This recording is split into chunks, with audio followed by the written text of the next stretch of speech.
Hello प्यारे बच्चों, अस्सलाम वालेकुम। तो कैसे हैं आप सब? उम्मीद करता हूँ कि आप लोग बहुत बेहतर होंगे। तो मैंने जैसा आप लोगों से कहा था कि ऑब्जेक्टिव का बहुत बड़ा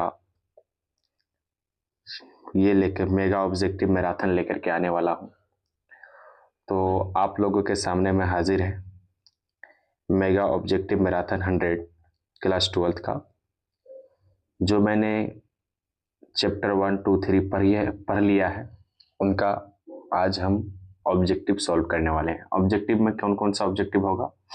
पहला ऑब्जेक्टिव होगा वो जो हमारे बुक में है, ऑल ऑब्जेक्टिव मैंने वहाँ से निकाला है और वहाँ से मैंने देखा है तो बहुत सारी क्या सभी क्वेश्चन पिछले सालों में, पिछले 10 सालों में आए हुए हैं। हर वो बिहार बोर्ड के मतलब एग्जाम में हर वो सवालात में आप लोगों के सामने मैं हाजिर किया हूँ, जो कि बहुत ही इम्पोर्टेंट है। समझे नहीं? तो उस चीज़ को अगर याद कर लीजिएगा तो आपका होगा क्या कि हर वो सवाल बनना शुरू हो जाएगा। हम लोग धीरे धीरे क्या कर रहे हैं, ऑब्जेक्टिव को 3 3 चैप्टर पढ़ा करके ऑब्जेक्टिव उसका दे देंगे आप लोग को। बात रही पढ़ने की, कैसे पढ़ना है ऑब्जेक्टिव, तो वो जो है उसका डॉक्यूमेंट्स बना करके पीडीएफ बना करके मैं डिस्क्रिप्शन में उसका लिंक दे दूंगा, वहाँ से आप लोग डाउनलोड करके बाद में भी पढ़ते रहिएगा ताकि ध्यान रहे। समझे? तो फिर हम लोग स्टार्ट करते हैं ज़्यादा टाइम नहीं गंवाते हुए। पहला सबक हम लोगों का क्या है? नज़ीर अहमद की कहानी। नज़ीर अहमद की कहानी है पहला हम लोगों के सामने में। नज़ीर अहमद की कहानी हमने आप लोगों को बता दिया। मिर्ज़ा फ़खरुद्दीन बेग के सवाने उमरी हम लोगों ने बता दिया। उसके बाद क्या कहता है, ये जो है खाका है, इनका खुलासा भी हम लोगों ने आप लोगों को बता दिया है। हर एक चीज़ आप लोगों को बता दिया है। तो आज हम लोग पढ़ेंगे ऑब्जेक्टिव। तो चलिए शुरू करते हैं ऑब्जेक्टिव। पहला ऑब्जेक्टिव है मिर्ज़ा फ़खरुद्दीन बेग की पैदाइश कब हुई। मिर्ज़ा फ़खरुद्दीन बेग की पैदाइश कब हुई थी? तो 1883 ईस्वी को हुई थी। ठीक। मिर्ज़ा फ़खरुद्दीन बेग के बयान के मुताबिक उनकी पैदाइश कब हुई थी? आप लोग क्या कीजिए कि कॉपी ले लीजिए, बगल में कलम ले लीजिए और बाकी है ना आप लोग ये जो है काउंटिंग नंबर लिख लीजिए, उसके सामने में आंसर आप अपने से बैठा दीजिए। जो आता है आपको वो बैठा दीजिए, उसके बाद में आप चेक कीजिएगा कि कौन सा सही है कौन सा गलत है, आप लोग मिलाइएगा। ठीक। तो हम लोग शुरू करते हैं। पहला सवाल हम लोगों ने कर लिया। उनकी पैदाइश 1883 ईस्वी में हुआ था। मिर्ज़ा फ़खरुद्दीन बेग के बयान के मुताबिक उनकी पैदाइश कब हुई थी? तो उनके बयान के मुताबिक उनकी पैदाइश अगस्त 1885 ईस्वी में हुआ था। उनका पैदाइश दो है, एक तो उनके वालिदैन के मुताबिक कब हुआ है तो उनका हुआ 1883 में, बाकी उनके मुताबिक 1885 में हुआ है। बाकी तीसरा सवाल, मिर्ज़ा फ़खरुद्दीन बेग के साथ मदरसे में कौन थे? मिर्ज़ा फ़खरुद्दीन बेग जब मदरसा जाते थे तो उसके साथ कौन था? कौन में? मिस्टर रज़ा था, मिस्टर मोबिन था, मियाँ दानी था? तो मियाँ दानी था। ये सवाल सही हो जाएगा, ये जवाब सही हो जाएगा, सी नंबर। उसके बाद क्या था, मिर्ज़ा फ़खरुद्दीन बेग के उस्ताद का नाम क्या था? मिर्ज़ा फ़खरुद्दीन बेग जो है उनका उस्ताद का क्या नाम था? उनका उस्ताद का नाम था डिप्टी नूर आलम, नहीं। डिप्टी नज़ीर अहमद तो सही जवाब है, बाकी ये सब गलत है।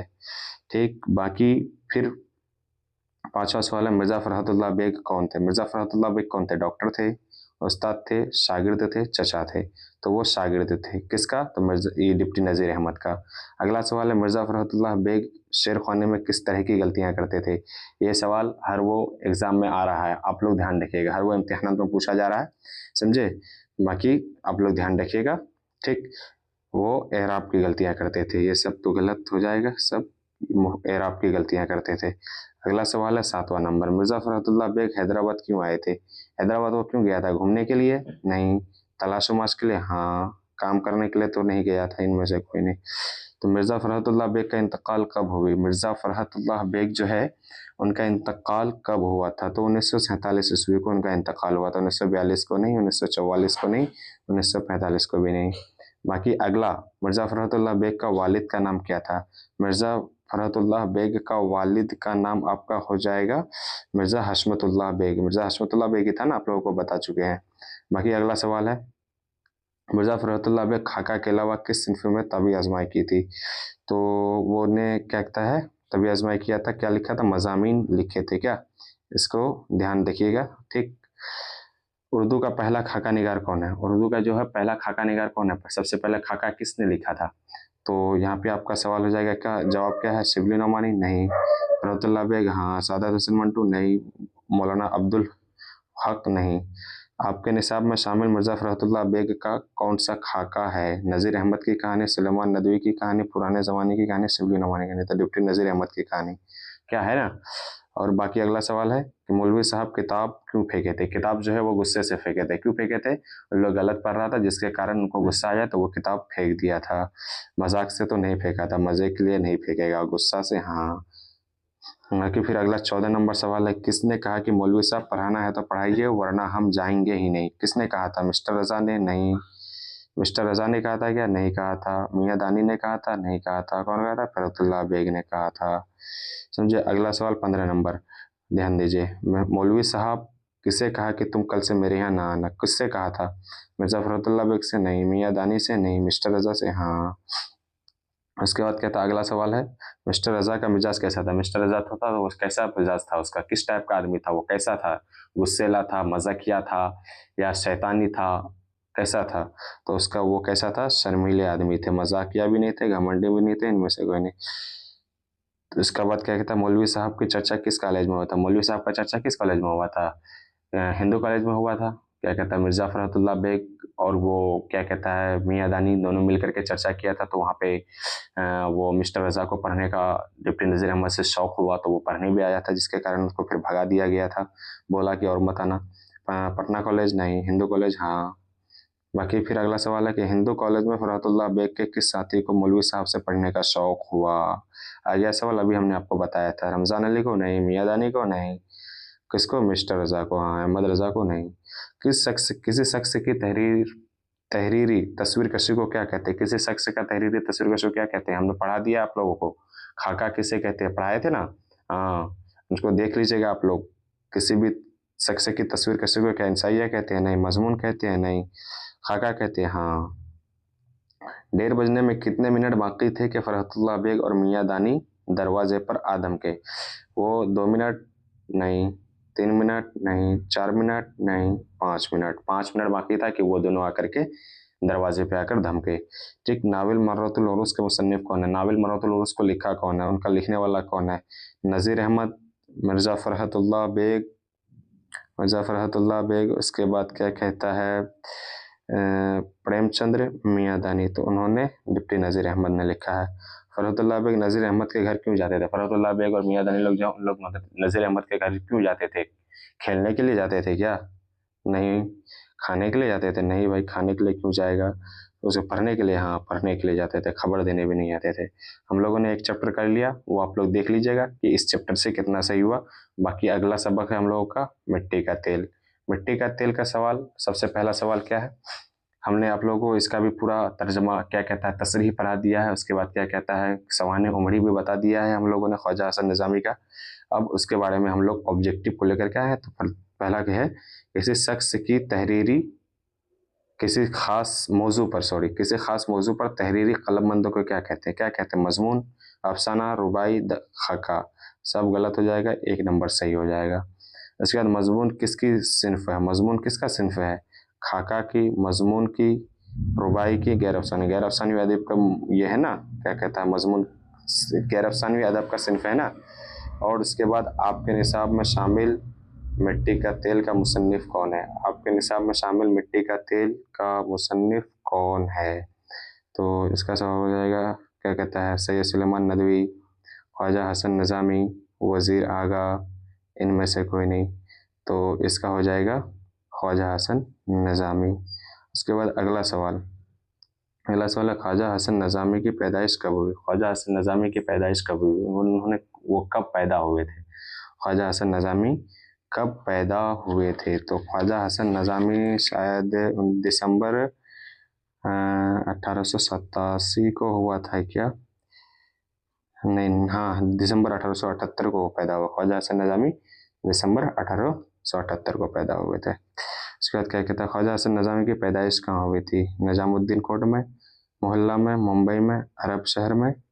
तो उनकी पैदाइश निज़ामुद्दीन कोट में हुआ था क्या। उसके बाद अगला सवाल, ख्वाजा हसन निज़ामी के वालिद ख्वाजा हसन निज़ामी के वालिद साहब का नाम क्या था? ख्वाजा हसन निज़ामी के वालिद साहब का नाम मीर कासिम था, सैयद आशिक अली था, सैयद मोहम्मद अली था, सैयद अकरम अली था। तो ख्वाजा हसन निज़ामी के वालिद का नाम हो जाएगा आप लोगों का सैयद आशिक अली था। ख्वाजा हसन नज़ामी के वालदा का नाम क्या था? ख्वाजा हसन नज़ामी की अम्मा का नाम क्या था? सैयदा चहेती बेगम था। ये सब हमीदा तो उनकी, ये हमीदा नहीं, ये भी नहीं, महमूदा तो उनकी वाइफ थी, बीवी थी, शरीक हयात। उसके बाद अगला सवाल है 8 नंबर, ख्वाजा हसन नज़ामी के वालिद ने इनका नाम क्या रखा? ख्वाजा हसन नज़ामी उनके वालिद, उनका नाम क्या रखा था? शमशीर आलम, हबीब आलम, कासिम अली, रकीब आलम। तो उनका नाम रखा था वो कासिम आलम। क्या कासिम आलम रखा था उनका वालिद उनका नाम? ख्वाजा हसन नज़ामी के मामू उनको कौन सा नाम से पुकारते थे? ख्वाजा हसन नज़ामी का मामा भी उनको एक नाम से पुकारते थे, उनका ये नाम क्या था? अली हसन कह के वो पुकारते थे। ठीक, ख्वाजा हसन नज़ामी का नाम ख्वाजा हसन किसने रखा? ख्वाजा हसन नज़ामी का नाम ख्वाजा हसन नज़ामी किसने रखा था? वो रखा था अल्लामा इकबाल ने। उनके वालिदैन ने? नहीं। उनके भाई ने? नहीं। अल्लामा इकबाल ने? हाँ। ख्वाजा हसन नज़ामी शादी कितने साल की उम्र में किए थे? ख्वाजा हसन नज़ामी की शादी कितने साल की उम्र में हुई थी? 18 साल की उम्र में शादी हुई थी उनकी। और वो चचाजाद बहन से शादी किए थे, 2 शादी किए थे उन्होंने। वालिदैन की वफ़ात के बाद ख्वाजा हसन नज़ामी की कफ़ालत किसने की? मतलब उनको पाल पोस कर बड़ा किसने किया? कौन उनको पाला पोसा था? तो बड़ा भाई ने, दादा जान ने, चाचा ने, फूफी ने। तो उनको बड़े भाई ने पाला था, इन लोगों ने कोई नहीं पाला। ख्वाजा हसन नज़ामी की पहली निकाह किनसे हुई थी? सैयदा हबीब बानो से हुई थी, महमूदा बानो से उनसे दूसरा निकाह हुआ था। ठीक। अगला है ख्वाजा हसन नज़ामी की दूसरी निकाह किनसे हुई? आइए, सैयदा हबीब बानो? नहीं, सैयदा महमूदा बानो। उसके बाद है ख्वाजा हसन, 15वां सवाल है, ख्वाजा हसन नज़ामी ने कुल कितने निकाह किए थे? ख्वाजा हसन नज़ामी कुल कितने निकाह किए थे? 2 निकाह। यहाँ आ गया, 2 निकाह किए थे। ख्वाजा हसन नज़ामी की शादी किस जात बहन से? आ गया, चचा जात बहन से शादी हुई थी, फूफू जात नहीं, खाला जात नहीं, कोई नहीं। उसके बाद कहता है ख्वाजा हसन नज़ामी की इब्तिदाई तालीम कहाँ से हुई? ये सवाल आपको आ जाएगा, बहुत ही इम्पोर्टेंट सवाल है, बहुत ही महत्वपूर्ण सवाल है, बहुत ही अहम सवाल है। तो इसका सवाल का जवाब हो जाएगा फ्रांस से, दारुल उलूम नदवा से, मदरसा इमदादिया से, निजामुद्दीन से। तो निजामुद्दीन से उनकी इब्तिदाई तालीम हासिल हुई है। ख्वाजा साहब तालीम मुकम्मल करने के लिए कहाँ गए थे? कहाँ गए थे ख्वाजा साहब तालीम मुकम्मल करने के लिए? मदरसा आजमगढ़, मदरसा अशरफिया, मदरसा रशीदिया, मदरसा अरबिया। तो मदरसा रशीदिया गए थे, समझे? आजमगढ़ वगैरह कहीं नहीं गए थे। उसके बाद कहता है ख्वाजा हसन नज़ामी तालीम मुकम्मल करने के लिए किसके मदरसे में गया था? जो गया था तालीम मुकम्मल करने के लिए किसके मदरसे में गया था? तो वो उनका नाम है अल्लामा इकबाल? नहीं। मौलाना तौसीफ? नहीं। मौलाना रशीद अहमद गंगोही साहब के पास। ये सवाल आ सकता है, तो आप लोग ध्यान रखिएगा। मौलाना अरशद अहमद गंगोही के इसमें गया था, मदरसे में गया था। ख्वाजा साहब ने कौन सा हल्का का क़याम किया था? कौन सा हल्का बनाया था? वो एक ग्रुप बनाया था ना, जो मजार जमे जा जा करके वो लोगों को समझा रहे थे, दोस्तों को बता रहे थे, और क्या कहता खानकाहों में जो गलत हो रही थी उनको इस्लाह कर रहे थे, उनको बता रहे थे।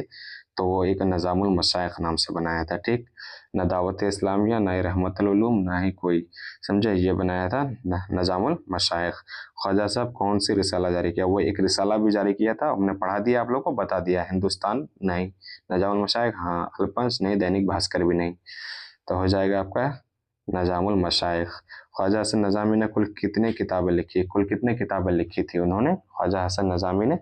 तो वो 200 से भी ज़्यादा किताबें लिखी है। रोज़नामचे कलमी चेहरे किनकी इजाद कहे जाते हैं? अल्लामा इकबाल की? नहीं। ख्वाजा अहमद रज़ा की? नहीं। ख्वाजा हसन नज़ामी की? हाँ। अब्दुल वहाब की भी नहीं। भगवान श्री कृष्ण पर किसने किताब लिखी? भगवान श्री कृष्ण जो है, एक भगवान है हिंदू लोगों का, कृष्ण भगवान, उन पर एक किताब लिखा था, वो एक यही इन्होंने ही लिखा था, जिसका नाम है ख्वाजा हसन नज़ामी, समझे? उसके बाद क्या कहता है, अगला सवाल है ख्वाजा हसन नज़ामी की वफ़ात कब हुई? ख्वाजा हसन नज़ामी की वफ़ात हो गई थी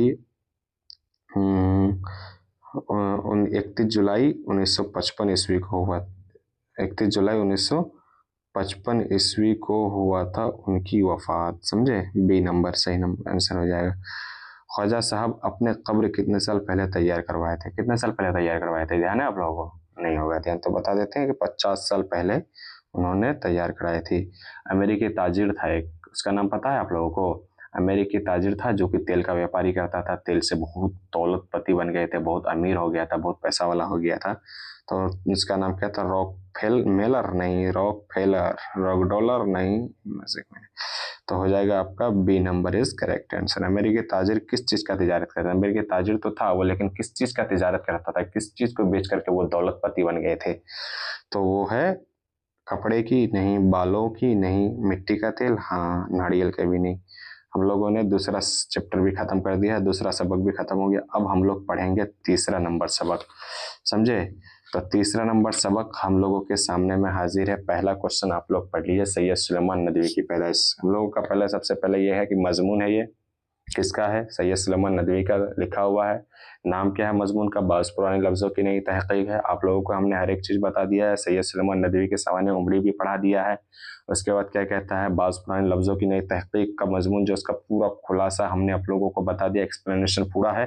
वीडियो आप लोगों का स्क्रीन में आ भी गया, आप लोग देख भी लिए हैं माशाअल्लाह। अब हम लोग अगला पढ़ेंगे। सवाल क्या है? सैयद सुलेमान नदवी की पैदाइश कब हुई? वो कब पैदा हुए थे? तो उनकी पैदाइश हुई थी 22 दिसंबर 1884 ईस्वी को। ठीक, उसके बाद सैयद सुलेमान नदवी की पैदाइश कहाँ हुई? दिल्ली में, हैदराबाद में, कश्मीर में, बिहार में हुआ था, समझे? उसके बाद क्या था? सैयद सुलेमान नदवी की पैदाइश बिहार के कौन सा गाँव से हुआ था? कौन से गाँव में उनकी पैदाइश हुई थी भाई? सैयद सुलेमान नदवी की तो छपरा में नहीं, पूर्णिया में नहीं, अररिया में नहीं, मरदम ख़ैज़ बस्ती, हाँ तो मरदम ख़ैज़ बस्ती दस्ताम में हुआ था। सैयद सुलेमान नदवी के वालिद का नाम क्या था? सैयद सुलेमान नदवी जो है उनके वालिद का नाम क्या था?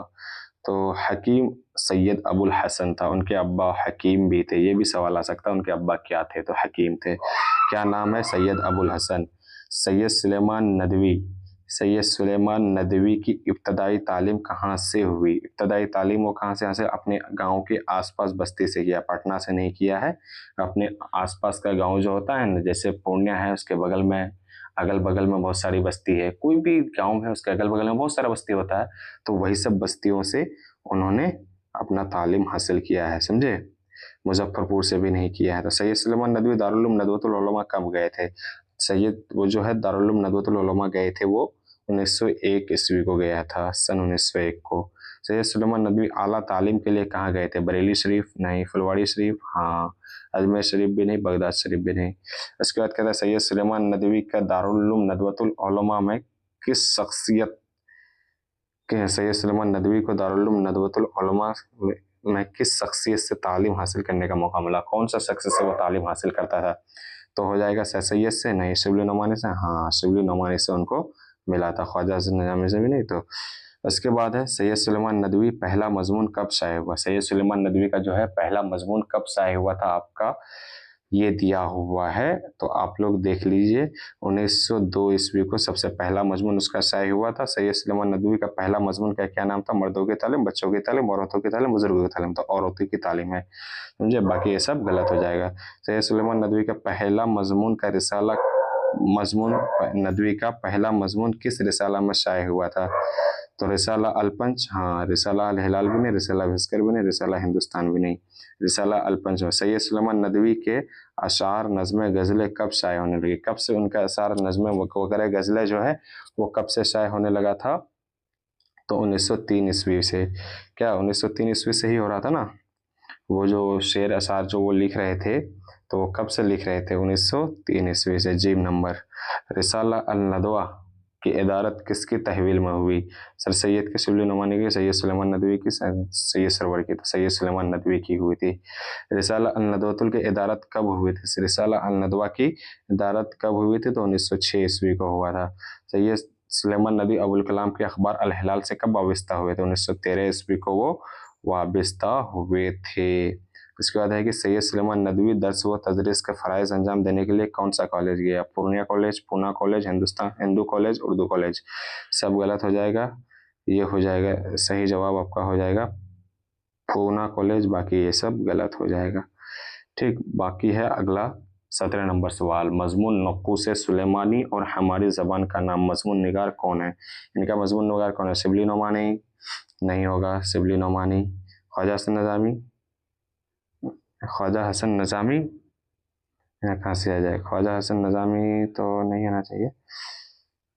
नक्कुस सुलेमानी, ये सब सैयद सुलेमान नदवी का है, समझे नहीं?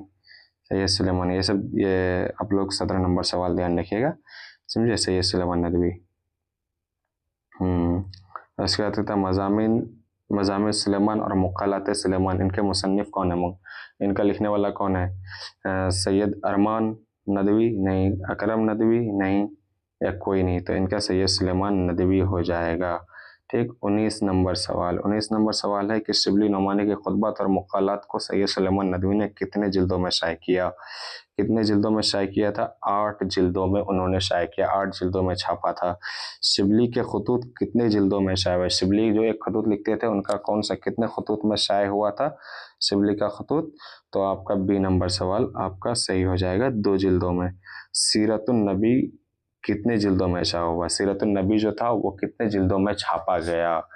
तो इसका हो जाएगा सीरतुन नबी लगभग सी नंबर सही हो जाएगा, 6 जिल्दों में शाये हुआ। सीरतुन नबी को शिबली नोमानी ने कितने जिल्दों तक मुकम्मल कर पाए थे? वो अव्वल ही मुकम्मल किए थे कि उनका इंतकाल हो जाता है, वो मर जा ये वफात कर जाते हैं, तो उनके बाद उनका अंजाम पाए तकमील तक सैयद सुलेमान नदवी पहुँचाते हैं।